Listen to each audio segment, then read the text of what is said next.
One main ingredient many recipe அப்படின்ற கான்செப்டில் தான் இந்த ரெசிபியை நான் செஞ்சுருக்கேன். அதாவது பைனாப்பிள் அப்படின்ற ஒரே ஒரு மூலப்பொருளை வச்சு நிறையா வகை வகையான சமையலை நம்ம பார்க்க போகிறோம். ஸோ நம்ம சேனலை தொடர்ந்து பாருங்கள்.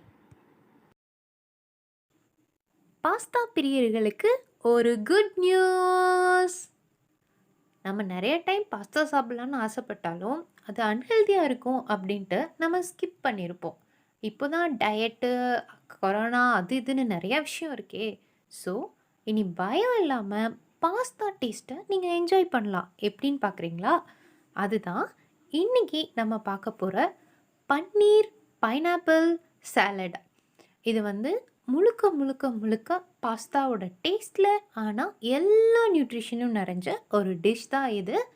அது மட்டும் கிடையாது, இனிமேல் குட்டீஸ்க்கு ஃப்ரூட்ஸ் கொடுக்க முடியலையே, வெஜிடபிள்ஸ் ஸ்கிப் பண்ணுறாங்களே அப்படின்னு நீங்கள் நினைக்க வேண்டாம். இது எல்லாத்தையும் டேலி பண்ணக்கூடிய ஒரு சூப்பரான டிஷ் தான் இது. கண்டிப்பாக இதை ட்ரை பண்ணதுக்கப்புறம் எல்லாரும் இதுக்கு அடிமையாயிருவீங்க. வாங்க வீடியோக்குள்ளே போகலாம்.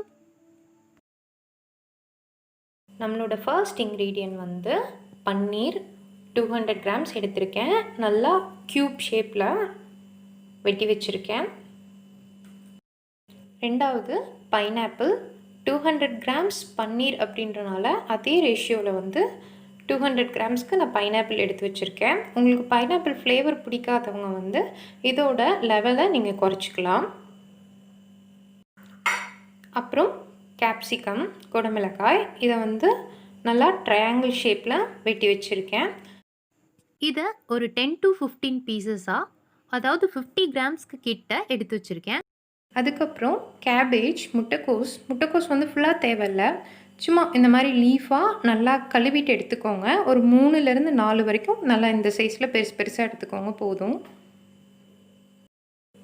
அதுக்கப்புறம் பட்டர், வெண்ணெய் எடுத்திருக்கேன். இது 1 ஸ்பூன் அளவுக்கு எடுத்திருக்கேன். மைதா மாவு, இதுவும் 2 ஸ்பூன்ஸ் அளவுக்கு எடுத்திருக்கேன். அதுக்கப்புறம் 1 கப் பால். நீங்கள் காய்ச்சின பால் தான் எடுக்கணும் இதுக்கு, ஏன்னா அப்போ தான் டேஸ்ட் நல்லாயிருக்கும். அதுக்கப்புறம் ஒரே ஒரு பிரியாணி இலை, 1 கிராம்பு. அதுக்கப்புறம் குருமிளகு, பெப்பர், இது 1 ஸ்பூன் அளவுக்கு எடுத்திருக்கேன். சால்ட்டு, இது உங்களோட டேஸ்ட்டுக்கு ஏற்ற மாதிரி நீங்கள் ஆட் பண்ணிக்கலாம். இந்த கிராம்பு ப்ளஸ் பிரியாணி எல்லாம் எடுத்திருக்கோம் இல்லையா, இது அடிஷ்னலான ஒரு ஆப்ஷன் தான். வேணும்னா நீங்கள் யூஸ் பண்ணலாம். அது கூட ஒரு பெரிய வெங்காயத்தை சின்ன சைஸில் இந்த மாதிரி எடுத்துக்கிறோம். இது ரெசிபி செய்யும்போது நீங்கள் பார்ப்பீங்க. இது வேணும்னா இந்த ஸ்டெப் வச்சுக்கலாம். சிலருக்கு ஒரு மாதிரி அந்த ஹெவி ஃப்ளேவர்ஸ் பிடிக்காதவங்க நீங்கள் அவாய்ட் பண்ணிக்கலாம். அது நான் சமைக்கும்போது சொல்கிறேன். அப்புறம் ரீஃபைண்ட் ஆயில், அதுவும் உங்களோட தேவைக்கேற்ப நீங்கள் எடுத்துக்கோங்க.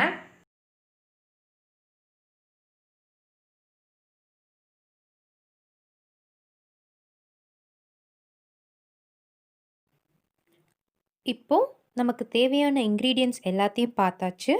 வாங்க எப்படி செய்கிறதுன்னு பார்க்கலாம். ஒரு பேனை அடுப்பில் வச்சுக்கோங்க. ஸோ இப்போ பேன் நல்லா காஞ்சிருச்சு. இதில் இந்த பட்டரை போட போகிறேன். ஸோ இந்த பட்டர் போட்டுருங்க.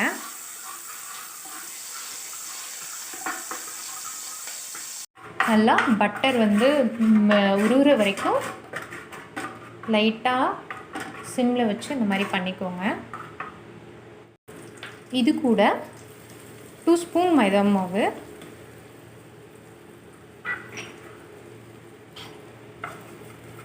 நல்லா வேகமாக கிண்டுங்க. இது நல்லா நீங்கள் மிக்ஸ் பண்ணிக்கிட்டே இருக்கணும். சைட்ஸ், கார்னர்ஸ் எல்லாத்தையுமே மிக்ஸ் பண்ணுங்கள். அந்த பால் மாதிரி இருக்கிறது எதுவுமே இல்லாத அளவுக்கு நீங்கள் அதை மிக்ஸ் பண்ணிக்கிட்டே இருக்கணும். இது நல்லா மீடியம் ஃப்ளேமில் வச்சுக்கோங்க, இல்லைன்னா கண்டிப்பாக அடி பிடிச்சிரும்.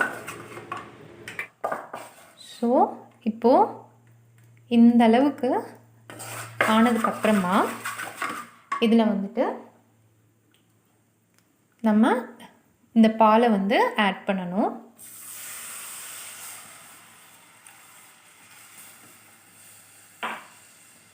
இந்த பாலையும் ஆட் பண்ணிவிட்டு மெதுவாக அப்படியே ஸ்டிர் பண்ணிக்கிட்டே இருங்க.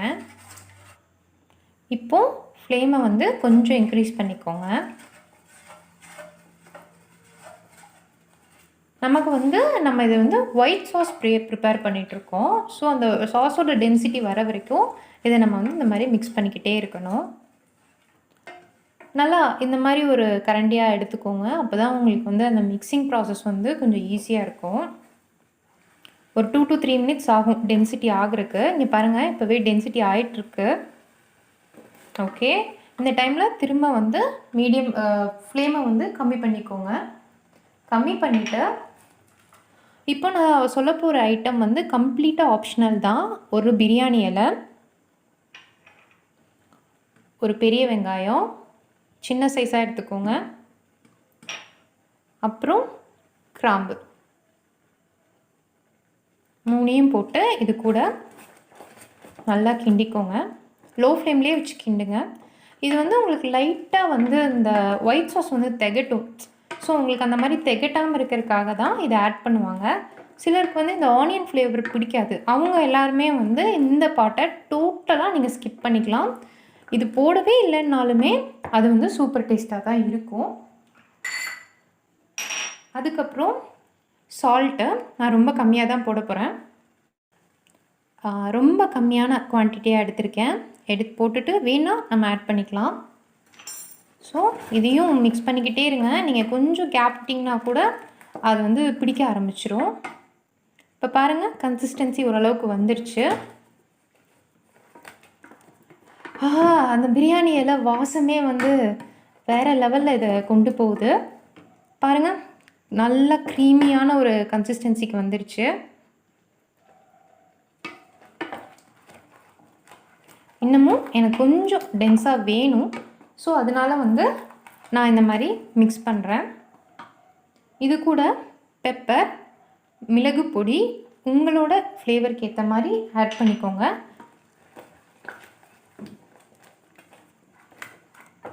ஸோ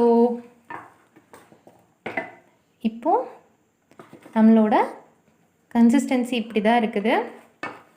பாருங்கள், பார்க்கவே இந்த கன்சிஸ்டன்சி எவ்வளோ திக்காக வந்திருக்குன்னு தெரியும். இப்போது நம்ம வந்து ஆஃப் பண்ணிடலாம்.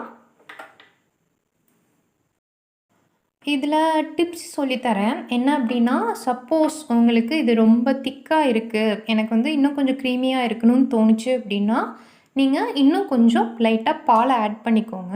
ஸோ இந்த அளவுக்கு வந்து அந்த திக்னஸ் இருக்காது. நீங்கள் வந்து உங்களுக்கு வேணுன்ற அளவுக்கு நீங்கள் குறைச்சிக்கலாம்.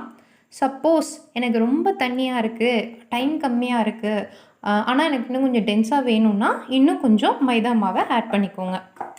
அதே மாதிரி நான் சொன்னது தான், இந்த ஆனியன் வந்து நம்ம குக் ஆனதுக்கப்புறமா இதை எடுத்து வெளியே வச்சிடலாம்.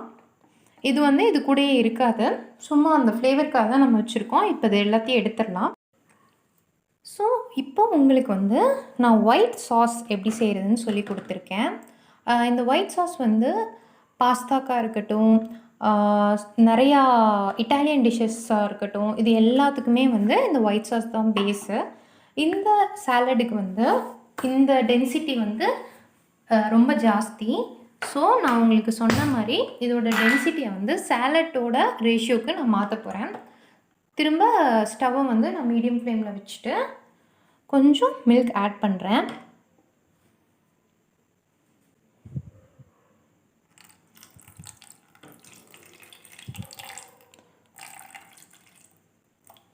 ஓகே, ஸோ திரும்ப வந்து நீங்கள் இதை இந்த மாதிரி மிக்ஸ் பண்ணிக்கோங்க. நான் ஃபஸ்ட்டே உங்களுக்கு இந்த கன்சிஸ்டன்சி கொண்டு வந்திருப்பேன், ஆனால் நிறைய பேருக்கு ஒயிட் சாஸோட கன்சிஸ்டன்சி என்னன்னு தெரியாது. ஸோ அவங்களுக்காக தான் நான் மெயினாக இந்த ரேஷியோக்கு வந்து திரும்ப மாற்றிட்டுருக்கேன். நீங்கள் வந்து இதில் வந்து என்னென்னா விடாமல் கிண்டிக்கிட்டே இருக்கணும். நல்லா கொஞ்சம் இந்த இதுக்கு வந்து லிக்விடாக இருந்தால் தான் நல்லாயிருக்கும். கொஞ்சம் இப்படி உதிர்ற அளவுக்கு இருக்கட்டும். ரொம்பவும் தண்ணியாக இருந்தாலும் இந்த சாலடுக்கு நல்லா இருக்காது. இதோட சால்ட்டாக இருக்கட்டும், பெப்பராக இருக்கட்டும், எல்லாமே வந்து உங்களோட ஃப்ளேவருக்கு ஏற்ற மாதிரி நீங்கள் போட்டுக்கோங்க. ஆனால் எப்பயுமே இந்த இதுக்கு வந்து சால்ட் வந்து கொஞ்சம் கம்மியாக இருக்கணும், பெப்பர் வந்து கொஞ்சம் தூக்கலாக இருக்கணும். அந்த பர்ஃபெக்ட் கன்சிஸ்டன்சி. இப்போது இதை வந்து இறக்கி வச்சிடலாம். இது வந்து நீங்கள் இதுக்கு ஆட் பண்ணுறதுக்கு முன்னாடி, சாலடில் ஆட் பண்ணுறதுக்கு முன்னாடி ஒரு 5 மினிட்ஸ் நல்லா ஆற விட்டுருங்க. ரொம்ப சூடாக வந்து நீங்கள் இதை ஆட் பண்ணக்கூடாது, டேஸ்ட்டே இருக்காது. ஸோ இப்போ தோசைக்கல்லில் வந்துட்டு சூடு பண்ணிட்டேன். இதில் வந்து ஆயில் ஊற்ற போகிறேன், ரிஃபைண்ட் ஆயிலு. இப்போது நம்ம இந்த பன்னீரை வந்து இந்த தோசைக்கல்லில் போட்டு ஃப்ரை பண்ணிடலாம்.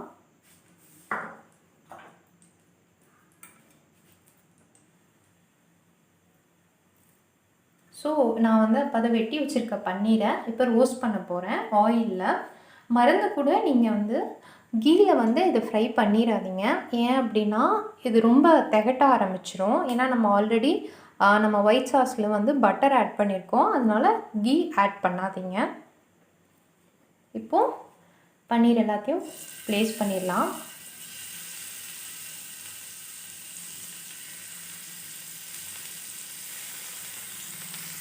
இப்போ பன்னீர் எல்லாத்தையும் போட்டாச்சு. லைட்டாக சுற்றி ஆயில் விட்டுக்கோங்க.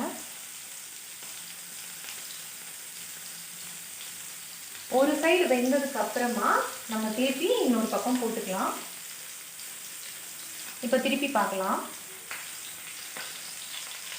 இது பன்னீர் போட்டிருக்கனால வந்து இது எண்ணெய் தெரிக்கும், நீங்கள் பார்த்து திருப்புங்க. எல்லாத்தையுமே இதே மாதிரி கொஞ்சம் சீக்கிரமாக திருப்பி போட்டுக்கோங்க.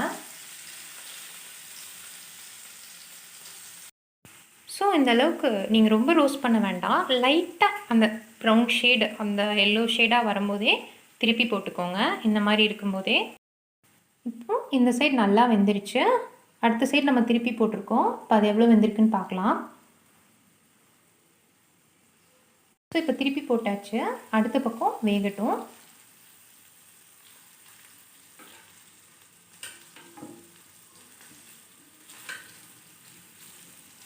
இதுக்கு வந்து பன்னீரை வந்து நீங்கள் பச்சையாக போட்டுறாதீங்க. ஏன்னா நிறைய பேர் ட்ரை பண்ணலாம் அப்படின்னு போடுவாங்க, பட் அது நல்லா இருக்காது. அப்புறம் கொஞ்சமாவது நீங்கள் மைல்டாக வந்து ரோஸ்ட் பண்ணி எடுத்துக்கணும்.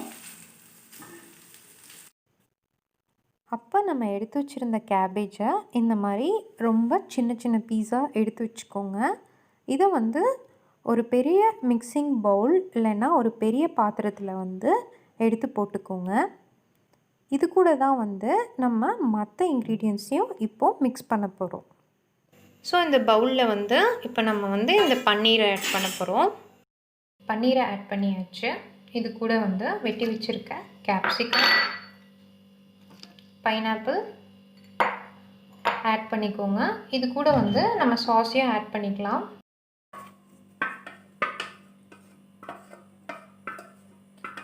இந்த சாஸையும் ஆட் பண்ணியாச்சு. இப்போது இதை வந்து நல்லா மிக்ஸ் பண்ணுங்கள். இந்த மாதிரி கீழேருந்து மேலே மிக்ஸ் பண்ணிக்கோங்க.